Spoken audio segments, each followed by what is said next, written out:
Police যে ইচ্ছে করলেই সব পারে, তারই যেন আরো একটি উদাহরণ উঠে এলো। কারণ 22 তারিখে শ্যামল দাসের বাড়িতে চুরিকাণ্ড সংঘটিত হয়েছিল, আর সেই চুরিকাণ্ডের অভিযোগ জমা পড়তেই দেখা গেল যে এবার পশ্চিম থানার পুলিশ তদন্তে নামে। আর নেমেই সেখান থেকে চোরের খোঁজ এবং যে সমস্ত জিনিসপত্র চুরি হয়েছে সে সমস্ত জিনিসপত্র উদ্ধার করা, সব ক্ষেত্রেই কিন্তু দেখা গেল যে পারদর্শিতা দেখিয়েছে পশ্চিম থানার পুলিশ। জানা গেছে যে চুরি যাওয়া স্বর্ণালংকার সহ আরো দুজন অভিযুক্তকেও গ্রেফতার করা হয়েছে আগরতলার জয়পুর এবং রাজনগর এলাকা থেকে। ধৃতদের পুলিশ রিমান্ড চেয়ে আদালতে পাঠানো হয়েছে। তবে কুখ্যাত চোরকে সোনার চেন সহ আটক করতেই সক্ষম হয়েছে পশ্চিম থানার পুলিশ। এ বিষয়ে কি বলছেন ওসি রানা চ্যাটার্জি, শোনাবো। এফআইআর রেজিস্ট্রেশন করা হয় একটা চুরির এজাহার। শ্যামল দাস নামে এক ব্যক্তি চুরির এজাহারটি করেছিলেন। ওনার চেইন চুরি হয়ে গিয়েছিল, তার আর কিছু টাকাও চুরি হয়েছিল।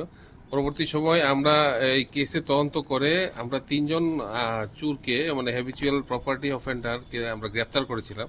তাদের নাম হচ্ছে সজল সরকার, সুরজিৎ দেবনাথ আর শিবু সাহা। তাদেরকে আমরা পুলিশ রিমান্ডে এনে জিজ্ঞাসাবাদ করার পর তাদের কাছ থেকে আমরা আরো 2 জনের নাম পাই। আমরা তাদের নাম হচ্ছে, আজকে যারা আপনারা দেখলেন তাদেরকে আমরা গ্রেপ্তার করেছি। তাদের নাম হচ্ছে শ্রী সায়ন সরকার এবং সোহেল মিয়া।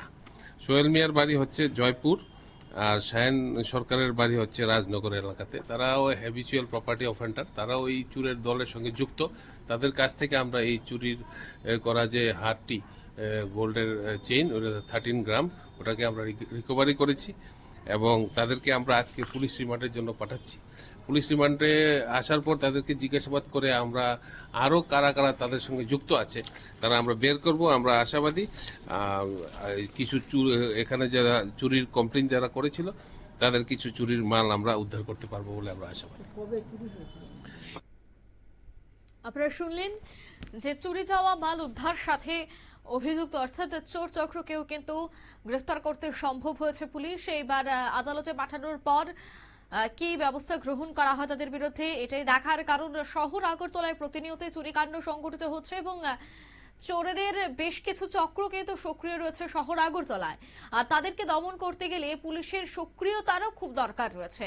যেভাবে আজ চোর সহ চুরি যাওয়া জিনিসপত্র উদ্ধার হয়েছে, এভাবেই যদি প্রতিনিয়ত অভিযান চলে তবে রাজ্যে চুরির যে ঘটনা তা সামান্য হলেও কমানো সম্ভব হবে।